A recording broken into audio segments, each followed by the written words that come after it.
हो गया। ठीक है, आज का जो अपना टॉपिक रहेगा वो रहेगा धातुओं के गुण। ठीक है, यस सर। तो आज हम पढ़ेंगे धातुओं के जो गुण हैं वो। तो इसमें जो मुख्यतः गुण होते हैं धातु के वो है कठोरता, हार्डनेस, भंगुरता, ब्रिटलनेस, चिमड़ापन, टफनेस, तन्यता, डक्टिलिटी, सुदृढ़ता, प्लास्टिसिटी, आघात वर्धनता, मैलेबिलिटी, दृढ़ता, टेनेसिटी, इंपैक्ट रेजिस्टेंस, मशीनता, मैलेबिलिटी एंड संपीड़ितता, कंप्रेसिबिलिटी। ठीक है, सारे टॉपिक के बारे में अपन एक एक करके पढ़ेंगे। तो सबसे पहले हम कठोरता के बारे में बताते हैं। कठोरता होती क्या है? कठोरता में वह गुण, धातु का वह गुण जिसके कारण धातु घिसने का विरोध करती है, खरोंचने का विरोध करती है, ठीक है, कटने का विरोध करती है, तो वह गुण होता है कठोरता। तो मुख्यतः कई धातु होती है जिनमें कठोरता बहुत ज्यादा होती है। जैसे आप बात करें तो इस्पात की, स्टील की, ठीक है, वो जल्दी से घिसती नहीं है, इसलिए अपन उसको यूज करते हैं कहाँ? हर मशीनरी में। ठीक है, और बात करें अपन सोडियम की, तो सोडियम भी एक धातु है, लेकिन वो क्या आसानी से कट जाती है, पनीर की तरह काट सकते हैं उसको, आसानी से घिस सकते हैं, तो उसमें कठोरता का गुण बहुत कम पाया जाता है। दूसरा है ब्रिटलनेस या भंगुरता। तो जो दूसरा गुण है भंगुरता, उसमें क्या होता है कि अपन कोई धातु है, ठीक है, उस पर थोड़ी सी चोट लगाई और वो बिखर जाएगी।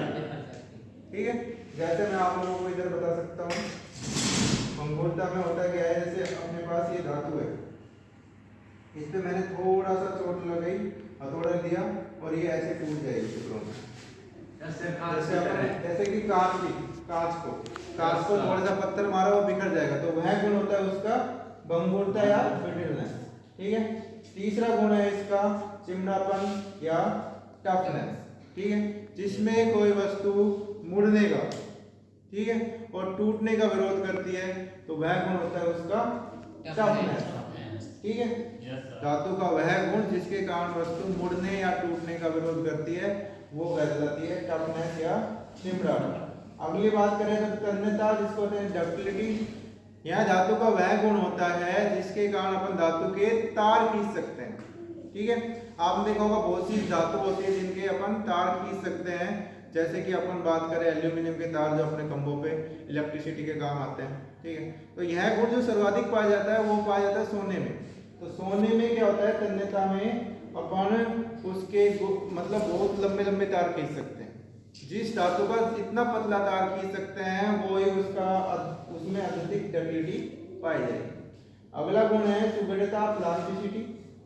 इसमें क्या होता है, अपन धातु को एक बल लगाते हैं धातु पे, ठीक है, धातु के बल लगाते हैं और उस पे जब तक बल लगाया जाता है जब तक वो मुड़ नहीं जाए।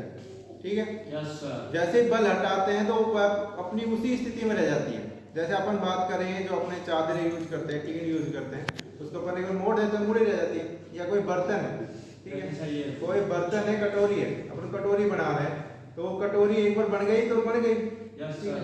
और दूसरा इसका ही जो रिफ्लेक्टिव की आती है, प्रत्यास्थ में आती है। प्रत्यास्थ में क्या होता है, किसी धातु पे अपन बल लगाया, ठीक है, बल लगाने के बाद वो अपनी स्थिति परिवर्तन हो गया, ठीक है, परिवर्तन हो गया, जैसे ही बल हटाया तो वह पुनः उसी स्थिति में जाती है। जैसे स्प्रिंग पे अपन ने बल लगाया तो वो छोटी हो गई, लेकिन जैसे ही बल हटाते हैं तो वो पूरी बड़ी हो जाती है। तो इसी गुण को कहते हैं प्रत्यास्थता। और इसकी बात करें सुदृढ़ता की, प्लास्टिसिटी में अपने बल लगाया और वह पुनः उसी स्थिति में नहीं आ पाती, जैसी बन गई वैसी बन गई। ठीक, इसके बाद हम बात करें आघात वर्धनता या मैलेबिलिटी। मतलब अपन क्या करते हैं, धातु लेते हैं और उस पर रोलर घुमाते हैं और वो चादर का रूप ले लेती है, वो चादर बन जाती है। ठीक है, ये गुण जितना जिसमें धातु जितनी ज्यादा चादर बनेगी, जो कोई भी धातु जिसकी चादर बन जाएगी उसमें ये गुण पाया जाएगा, आघात वर्धन। ठीक है, इसके बाद हम बात करें इंपैक्ट रेजिस्टेंस। इंपैक्ट रेजिस्टेंस वो होता है कि जिसमें धातु को बीच बीच में कभी अचानक से हथौड़ा मार दिया, ठीक है, तो वह टूटने का विरोध करेगी। इसके बाद मशीनता हर धातु में पाया जाना चाहिए जिसको अपन मशीनिंग करना चाहते हैं, दूसरे रूप में ढालना चाहते हैं। मशीनिंग जैसे अपन लैथ मशीन पे कोई वर्क पीस लिया, ठीक है, उसको काट के कोई दूसरा रूप देना चाहते हैं, तो उसमें ये गुण पाया जाना चाहिए मशीन को, घिसने का, कटने का, टूटने का, ये गुण जो पाया जाएगा तभी मशीनिंग का, तभी वह मशीनिंग कर सकते हैं वो उस धातु से। ठीक है, कोई वर्कपीस अपन है, ठीक है, उसको दूसरा रूप देना है तो उसमें ये गुण होना चाहिए, कटने का, टूटने का, तभी मशीनिंग हो पाएगी। संपीड़ितता, यह गुण वह होता है जिसमें कोई धातु को दबाव डालते हैं निश्चित सीमा तक और वहां तक वो दब जाती है, ठीक है, वहां पर वो टूटती नहीं है, ठीक है, तो वह निश्चित सीमा उसकी संपीड़ितता कहलाती है। ठीक है।